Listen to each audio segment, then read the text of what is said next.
You're a gentleman, Nick. You gave the choice.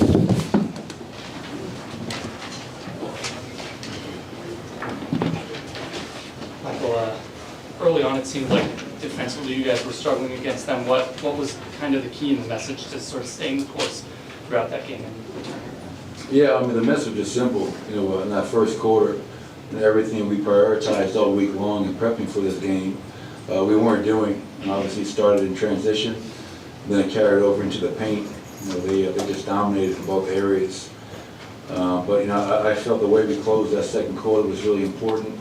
And then the second half, obviously, I think we outscored as 57 or 43, held them to 42% from the field, and I think they only had 2 transition points and only 20 paint points in the entirety of the second half. So these games are long games, and even if you're not playing well, and I felt we had a ton of great looks in that first half that didn't go down, you just got to stay with it.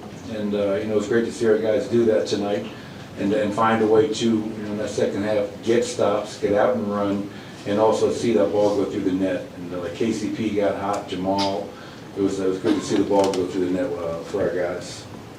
Coach, in the third quarter run, I assume that's what you're talking about, especially just what allowed the team to sort of get out into that rhythm and just generate great offensive possessions over and over again. Yeah, it was the defense. I mean, you look at that 32-18 score, and that's nugget basketball right there, where you're defending, you're rebounding, and now they're in our house in altitude. And we have to get out and run. We can't be playing half-court basketball. So I felt in that second half, we had 21 fast break points tonight. That's an outstanding number in a playoff game.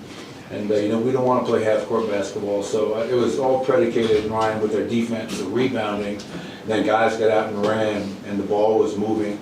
27 assists, only 6 turnovers is a terrific ratio as well.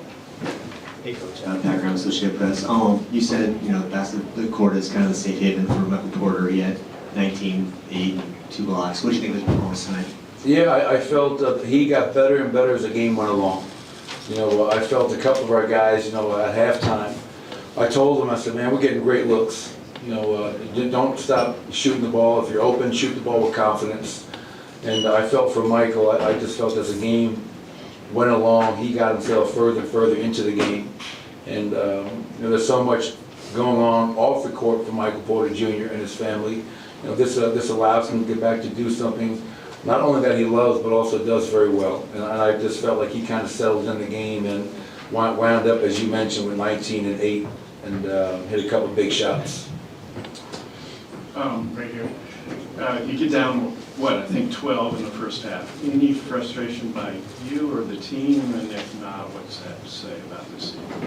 Yeah, no, I mean, you definitely got to stay the course, right? I think, our mantra throughout the entirety of the playoffs, even last year, is don't get too high, don't get too low.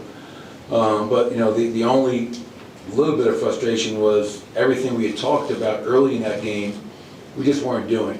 We know that they're going to leak out when we shoot a shot, and we had nobody back. We know that they're going to look to drive the gaps and get to the paint because they live in the paint. They're elite in that area. And we just weren't shrinking the floor enough, and we didn't have enough, personnel discipline with certain guys. But you just kind of keep reminding guys and to stay with it. And as the game went along, the guys got more and more locked in. And once again, I know that third quarter was great, but I really felt the end of that second quarter, for us to get back in it before LeBron hit that deep pull-up 3, that allowed us to be within striking distance and have that third quarter that we had. Coach, what do you think it says about your group, though, that you knew you were going to get a good shot from them, and I get some of it was stuff you weren't necessarily executing like you wanted to early, but that they could go out, throw haymakers, I guess, for lack of a better expression, and you're still able to battle back in the second and then, win by double digits? Well, yeah, we're not going anywhere. I mean, this is the playoffs. No team in the playoffs is gonna, if you get down 12 early, you're not gonna just, take your ball and go home. We still have plenty of fight left in us, and we know that we were better than that we were playing early. And that's a good team over there. Obviously, they came into the playoffs playing extremely well, and they showed it. And LeBron was on course. I thought he was about to have 50 points tonight. The way he was playing and shooting the ball. And obviously he and AD, I think, combined for around almost 59 points tonight. But Yeah, they're gonna make adjustments. We'll have to watch the film, see what we can do better, and this is gonna be a hell of a series moving forward. Michael, just 4 turnovers for you guys tonight. There's only 1 by the starters. How much of that is just the comfortability you think you guys have against playing against these guys? Yeah, I think there's definitely a comfort level. You know, we played them 4 times in the playoffs last year, 3 times this year. They're pretty much the same team, aside from a few players, and same for us. But I think more important than that, regardless if we're comfortable or not, I think our guys understand against that team, if you turn the ball over, you're allowing LeBron to get out and run in transition, and there's no answer for him in that regard. So that's one thing we harped on all week, is not fueling their break with costly mistakes. Go ahead, Benny. We didn't see a ton of DeAndre late in the regular season. Was him in that second unit sort of a product of Aaron being in foul trouble earlier, or was that kind of part of the plan to begin with? A combination. You know, obviously Aaron got in the quick 2 fouls, and then Peyton got in foul trouble, and that was a concern. But, you know, I told DJ as we approach these playoffs, last year, every time I called upon him, foul trouble, whatever's going on in the game, he delivered. He stays ready. I can't say enough good things about DeAndre Jordan, being the pro that he is. And I felt he had a real positive impact. You know, the blocking, the paint tonight, just his size, his presence. And that's a great lesson for all the young players in that locker room. You may not be playing, you may not be in the rotation, but things happen in a game where you're going to be called upon. And if you're not mentally and physically ready, you're going to go out there and fail. And DJ never does that because he stays ready, and that's why he's a pro. When you guys were, I heard Coach, sorry, when you guys were not playing well in the first half, you know, especially, you know, kind of running in mud offensively, not getting stops, was there a sense that it could have been worse? I mean, I know you were down 8 and then 12 on the scoreboard, but, you know, if it could have been even worse than that. Was there a sense that, hey, you know, we're not playing well, but let's get back into this? Yeah, and I think part of us being down early is, yeah, we may not have been playing well, but you have to give them credit.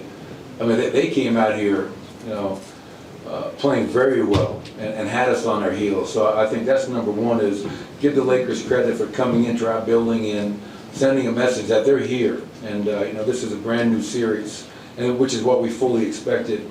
But there was a timeout where I said exactly that. I said, we're down 8 right now.